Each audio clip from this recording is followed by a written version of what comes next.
Sí, a veces el teatro te patotea un poco desde un lugar de cultura que no se corresponde con la experiencia específica aburrida de verlo.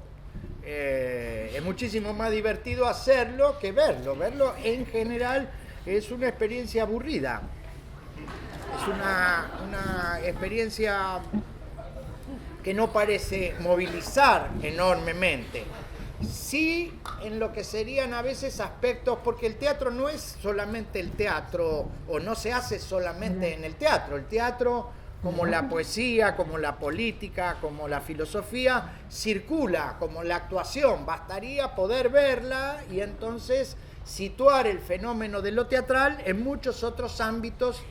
Bueno, en este caso nosotros tenemos un nivel de dramaticidad y de actuación en la vida pública argentina. En estos momentos, si vos pensás en el monasterio, las 4 de la mañana, denme cocaína, etcétera, etcétera, el teatro no puede sino silenciarse, no tiene forma de lograr competir con semejantes niveles de dramaticidad. Y en ese sentido, en los últimos años, no es un problema solamente de ahora, en los últimos años ha habido un saqueo indiscriminado por parte de la política de nuestros saberes. No solamente de nuestros saberes, sino de nuestras palabras.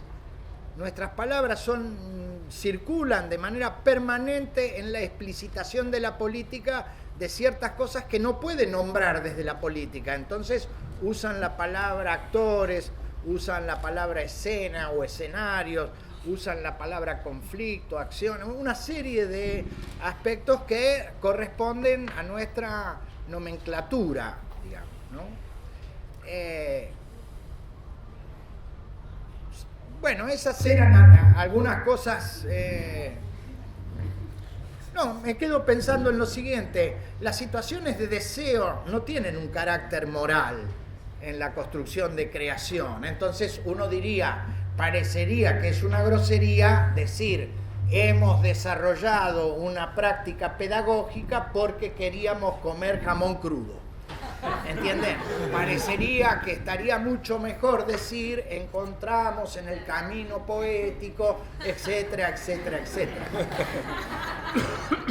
Pero nosotros veníamos de una experiencia. Ahora la hipótesis de lo alternativo es una hipótesis concreta, porque hay una práctica concreta y una acumulación concreta que permite que de repente nosotros nos interesemos momentáneamente en intercambiar. Hace 30 años o 40 años, estoy hablando de los años 70 o fines de los 70, esta situación hubiera sido imposible, absolutamente imposible, porque no había una práctica que fundamentara la hipótesis de algún intercambio. Entonces, lo primero que hay que pensar es que lo que le da sentido a los acontecimientos es la práctica. No hay ningún campo teórico que legalice, como legalice el hacer. ¿Quién dirige? El que dirige. ¿Quién actúa? El que actúa. Esa hipótesis del aprendizaje y de la conclusión del aprendizaje como un pasaporte al acontecimiento es una mentira que el sistema inocula de la misma manera que nos hace creer que hay un destino promisorio en algún momento. Y no me estoy refiriendo a esta paparruchada del segundo bimestre o del tercer cuatrimestre o de alguna boludez nominativa en relación a la posibilidad de hacernos creer que la cosa está adelante. Siempre el poder nos formula que la cosa está adelante, que nosotros en principio no tenemos derecho, que debemos esperar algún tipo de legalidad, cuando nuestra práctica nos indicaría que actuar es un arrebato momentáneo, ilusorio, poético, de un fragmento de realidad a inventar que lucha momentáneamente con la realidad real, diría Marcos Peña, que nos habla de la verdad verdadera.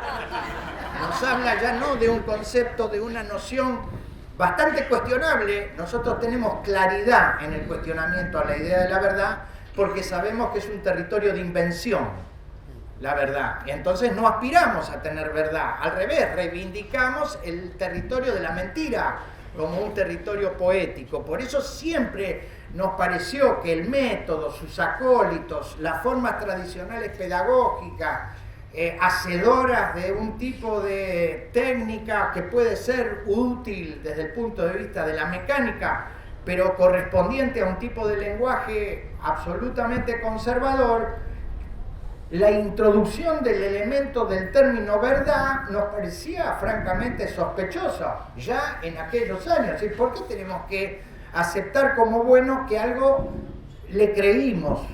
Es bastante parecido a la realidad, cuando nosotros pensábamos que la realidad estaba tomada, que la realidad estaba construida en base a elementos antipoéticos, antihumanos, absolutamente ajenos a nosotros, y que queríamos actuar justamente no para crear una realidad mejor o más linda, porque si no pareceríamos herederos de las tradiciones de la izquierda en la Argentina, que le dotaban al teatro de un carácter pedagógico, conservador, tonto, para decirlo brutalmente, y perdonen los que tienen parientes, las experiencias relacionadas con el teatro que se convertía en político para afirmar verdades ya sabidas antes que ese teatro se manifestara. Quiero decir, pobres los pobres, qué jodidos son los ricos, ¿no? Cuídate si sos mujer y más si sos puto. ¿Entienden? Eso ya se sabe, o cualquier persona de bien sabe. Entonces era la necesidad de afirmar, quiero decir, de ser lo suficientemente resentido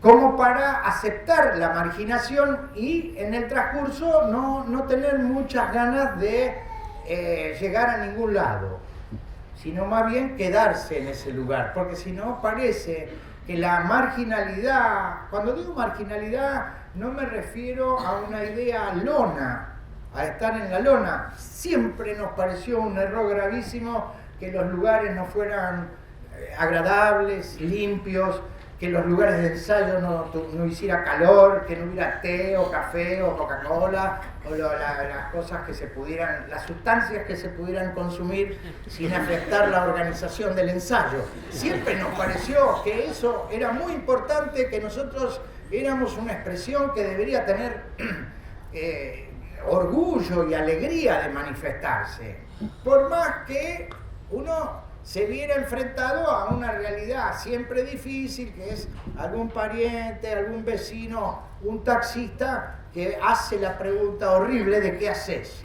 Hay que tener a mano alguna mentira organizada y no decir lo que uno hace, porque lo que uno hace no tiene ningún valor. Y está muy bien que así sea, porque en una época asignada por una especie de acumulación absolutamente idiota, parte del campo horroroso es los signos de idiotez que aparecen en las informaciones que rodean los acontecimientos de la realidad, la idea de la acumulación primaria, la posesión por la posesión, digo, algo de una clase social estúpida, degenerada en su idiotez, de un nivel de incultura profundo, necia, absolutamente necia, y por ende peligrosa, terriblemente peligrosa. No es solamente un problema de clase, es un problema de la capacidad racional de pensamiento cultural sobre un país la que está en juego en este momento. No es un problema de si van a cerrar nuestros espacios porque no vamos a tener plata para pagar la luz o el agua, cosa que es real, pero eso es parte de las generales de la ley, porque si hay personas que en sus casas están pagando precios exorbitantes por las tarifas, ¿por qué sorprendernos que los teatros alternativos no tengan que pagar tarifas extraordinarias en sus actividades? Lo que no deja de ser injusto, pero no es particularmente injusto, independientemente de que la cultura debería ser un bien financiado por el Estado, porque es un gasto social, como la salud o la educación. No hay ninguna hipótesis de que el teatro tenga un desarrollo si el Estado de alguna manera no tiene una mirada estratégica sobre eso, o sobre las construcciones de índole artística. Pero como en general lo que hay desde la política es una mirada cortoplacista, de manera inmediata en relación al grado de influencia que esos elementos tienen a nivel masivo, en general el teatro, o el teatro que nosotros hacemos, no es valorado. Digo, pero tampoco hay que llorar la carta. Yo nunca lloré la carta, nunca pensé que el Estado me tiene que dar nada. Sí que el Estado no me puede obligar a que yo me transforme en otra cosa de aquello que durante muchos años fui y favorecí al desarrollo del teatro de la Ciudad de Buenos Aires. Porque yo creo que yo favorecí al teatro de la Ciudad de Buenos Aires, no mucho, pero nosotros impulsamos, empujamos, representamos al teatro argentino, hicimos un movimiento que nos excedía, nunca pensamos que le hacíamos bien a nadie, no es que decíamos, mirá qué buenos que somos, la pasamos pipa, viajamos por el mundo, estamos agradecidos a acontecimientos que nunca hubiéramos vivido, por ejemplo, la sensación orgullosa de ser argentino, que es un sentimiento inenarrable, quiero decir, la sensación cerrada, mitologizante, un poco ridícula, de en determinado momento, antes de salir a escena, mirarse y decir, bueno, nosotros ahora, aunque parezca una paradoja, representamos al teatro de la República Argentina y le vamos a intentar eso, vamos a intentar jugar nuestro juego, ¿se entiende? Con cierto orgullo, con cierta alegría, vamos a jugar a lo que nosotros jugamos. Y cuando pongo la palabra tan adelante del juego, lejos de mí la debilidad. Lejos la idea de decir es un juego, todo el mundo tiene derecho a expresarse, eso es correcto, es por supuesto que es correcto.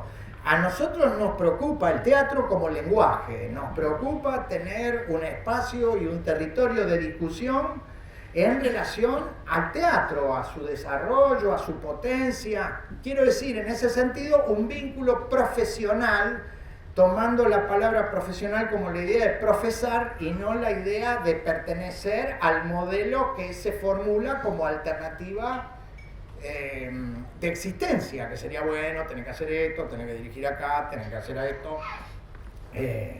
Ahí me parece que uno puede encontrar en ciertas experiencias, primero, ¿qué era lo concreto que nosotros nos dábamos cuenta en esa época? Que teníamos que inventar cómo hacer teatro y trabajar en los grupos para desarrollar lenguaje. Quiero decir, el Sportivo desarrollaba en sus improvisaciones, en sus trabajos de clase, algo que era más interesante del teatro que se veía en los teatros tradicionales. Había mucho menos teatros que ahora, era mucho más reducida la existencia y entonces era mucho más clara la sensación de diferenciación. En ese sentido, ayudaba un poco la época, porque estaba el teatro comercial y el teatro oficial, y después era el páramo, no había nada. Entonces eso también, ese espacio tan amplio y de tanta posibilidad de ocupación, ahora está enormemente hibridizado. Era más decisorio, venían gente más no más rara ni más reventada, pero estudiar teatro, bueno, no era tan popular, por decirlo así. Quiero decir, la gente parecía elegir un territorio con mayor decisión y aceptaba que ese territorio iba a producir o iba a estimular en él cierto corrimiento, porque si uno acepta todo tal como es, y más o menos las cosas están ordenadas, y tenés identificación con cada uno de tus progenitores de manera correcta y estás bien con esto y también con esto, me parece raro estudiar teatro, me parece raro el planteo vinculado a la idea de la actuación, porque qué otra cosa que una necesidad perentoria de invención de un espacio, de un tiempo limitado, acotado, absolutamente parcial, y es ahí donde radica lo erótico de ese espacio, porque es un espacio que no se extiende, no es un tiempo extendido el tiempo de la actuación, es un tiempo muy, muy acotado, muy condensado, con la conciencia de que eso no va a ocurrir más, que está ocurriendo ahí y que lo que circula ahí no va a circular mañana, aunque yo repita exactamente los mismos gestos y las mismas palabras que en ese momento estoy diciendo. Nadie tiene tanta conciencia de sí como cuando actúa, nadie sabe tanto de él como en el momento en que actúa, ni tiene una percepción tan intensa de lo real cuando finge. Nadie. Bueno, esas cosas no son experiencias teóricas. Uno después puede, no sé, puede pensar sobre la literatura. En ese sentido fue muy dador siempre Shakespeare, porque está plagado de referencias sobre la actuación, enorme cantidad de referencias teóricas sobre eso. Fue enormemente importante ver a grandes actores en la Argentina, grandes actores, extraordinarios actores, Carela, Lupi, Ulises Dumont, Inda Ledesma, extraordinarios actores, para ir a ver qué hacen, para ver qué es lo que hacen, qué es lo que a uno le interesa de eso que ve, no para replicarlo, pero hay que pensar que durante siglos la actuación funcionó sin necesidad de escuelas y había técnicas, y las técnicas eran transmitidas por observación, por intercambios, técnicas depuradísimas. No vamos a creer que las técnicas se inventan hace 300 años. Hace 300 años se empiezan a sistematizar las experiencias y se empieza a pensar también por las necesidades que tiene la industria del entretenimiento y el espectáculo, que obviamente toma el teatro como un elemento propio. Y entonces ahí, a diferencia de otras artes, el teatro tiene una dificultad, porque como está dependiendo permanentemente de la existencia del punto de vista, porque si no, no habría teatro, porque hay teatro en la medida en que hay público, como hay política cuando hay pueblo, porque si no, no hay política. La política no existe, la política no es decidir si se hace el tarifazo por 400, 500, 600%, si se hace ahora de manera más programada, más a tal, esa es otra cosa, pero eso no es la política. La política es la posibilidad de tener un viraje a nivel de lo que sería la proyección cultural de un país. La ampliación de derechos no es únicamente los derechos específicos legislables. La ampliación de derechos es la posibilidad de pensar la existencia como algo más amplio de lo que se nos formula debe ser nuestra existencia.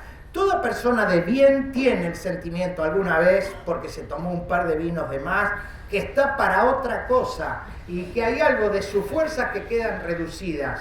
La actuación pone en acto eso, dice, nuestras fuerzas son enormes, amplísimas. De hecho, podemos fingir todo aquello que vos vivís intensamente, yo puedo fingirlo. Y de hecho, ese fingimiento es muchísimo más intenso que tu vida, por eso vos venís a verme a mí. Porque yo soy una especie de posibilidad refractaria de tus deseos, de tus fantasías, porque los cuerpos de actuación son cuerpos de deseo. En principio, el deseo de ser mirado, que no puede ser solamente narcisismo. Hay que tener una cuota de narcisismo, porque si no, no se soportaría la sobreexigencia que presupone que un montón de gente te esté mirando y esté esperando que vos hagas algo. Pero parecería un poco reducido pensar que la poética de la actuación está basada solamente en alguien que quiere ser mirado. Pero al mismo tiempo quiere ser mirado.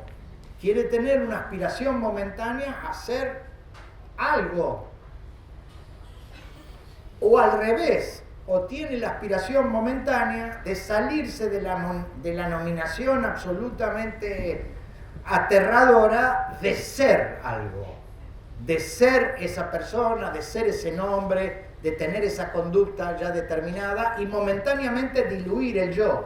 Entonces, muy rápidamente en el esportivo nos dimos cuenta, sin saberlo, sin poder enunciarlo con claridad, no porque ahora se puede enunciar con claridad, las mismas dudas, el mismo tartajeo, la misma confusión, pero ya es más seria la decisión de decir, yo lo que quiero es tener flujos que me permitan momentáneamente olvidarme de mí mismo, tomarme vacaciones momentáneas del yo, despreocuparme de la idea yoica stanislavskiana tan acendrada en nuestra pedagogía y momentáneamente producir deriva asociativa, de fuerzas, etc. Eso obviamente no es el lenguaje, pero el lenguaje vendrá de esas combinaciones, no de la representación del sentido, donde entonces tengo obligaciones temporales, físicas, corset psicológico, definiciones previas, que van comprimiendo la actuación y la van convirtiendo en un, dígalo con mímica, bastante más elaborado, pero el tema es el ensayo, el tema es el trabajo y producir. El derecho también se consigue por pasión, por deseo, no por eficacia, más allá de que uno aspire a la eficacia, porque está en juego esa discusión. Hay discusión de teatros, no es que es simplemente también una cosa de vanidades. Yo tengo diferencias con cierto tipo de teatro. Me parece que hay un teatro que a mí no me organiza, al revés, que me genera temor, que me pone en cuestión, que me hace dudar si tiene algún sentido pertenecer a esa grey. Porque hay un teatro tan estúpido, tan obvio, tan tarambana, que uno dice, che, pero si estos son mis amigos, mejor me voy para otro lado, porque... ¿se entiende? Decirme, no sé, esto a mí no me expresa, no. Entonces había esa sensación. Íbamos a ver Hamlet, dirigido por Omar Grasso, y aparecía Petraglia, que era un actor muy importante, argentino y director, pero con unos harapos y con unas luces medias verdes, porque hacía El Padre Muerto. Y uno decía, che, eso no está bien, por más que Alcón fuera un actor extraordinario y singular. Nos parecía que tenía que haber otros lenguajes, nos sentíamos más cerca de ciertos aspectos técnicos que nos venían de las experiencias populares, Fidel Pinto, Olmedo, Nini Marshall, Arias, más allá de los lenguajes o de los textos que afirmaran, porque muchas veces en esos casos la actuación, ¿qué va a hacer, pobrecita? Tiene que decir esa paparruchada.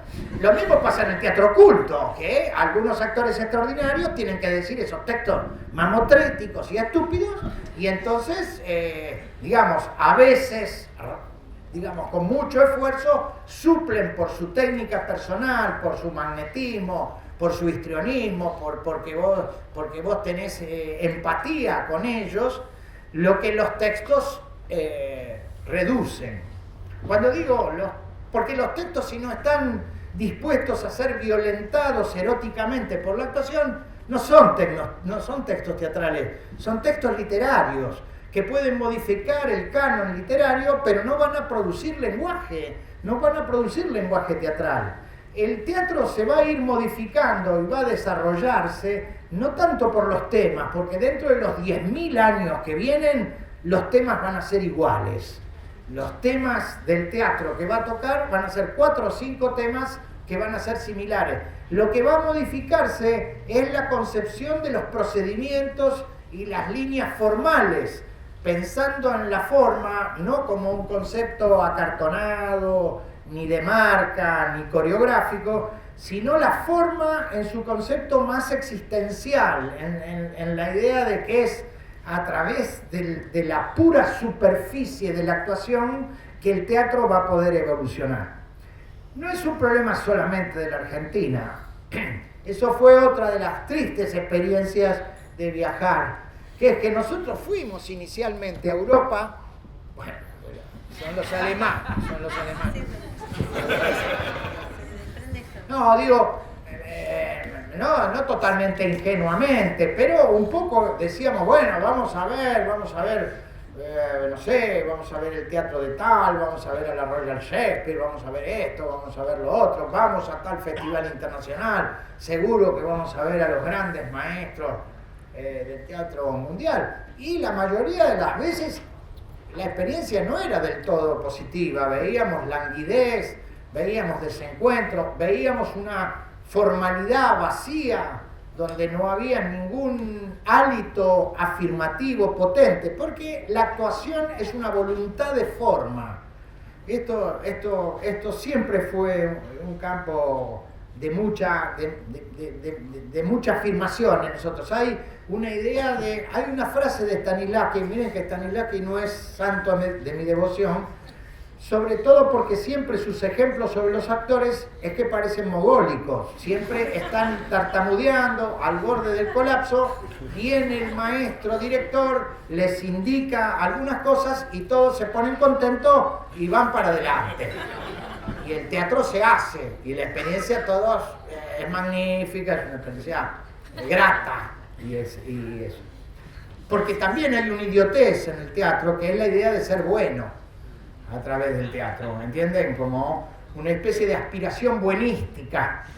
Y entonces hay obras buenísticas y actores buenísticos que son una lacra, porque no contienen la necesaria cuota de dolor que presupone la necesidad de actuar, porque hay desencuentro, porque si no hay desencuentro no hay actuación. Yo no digo que haya lenguaje, porque si no cualquiera que ahora decide, no sé, hacer sus necesidades fisiológicas en la vereda de la casa, porque presupone que ese gesto ya produce lenguaje. Yo no digo eso, yo no digo que haya lenguaje en la transgresión, pero sí hay una necesidad afirmativa, voluntaria, de construir construir una realidad momentánea. Stanislavski dice: hay que llenarse el cuerpo de voluntad, dicen en un momento. Es una pavada, pero es linda. Es linda la frase, es linda, como cualquier situación deportiva intensa. Hay un momento de una voluntad de ir al frente. No importa si uno pierde, porque si no, si se gana siempre, es como la idea de los subsidios que dan a las instituciones. Le dan subsidio a los que ganan guita. Entonces, claro, si vendés muchas entradas, si haces una cantidad de funciones, en realidad, ¿para qué necesitaría el subsidio? Si ya me sobraría la guita. Bueno, eso...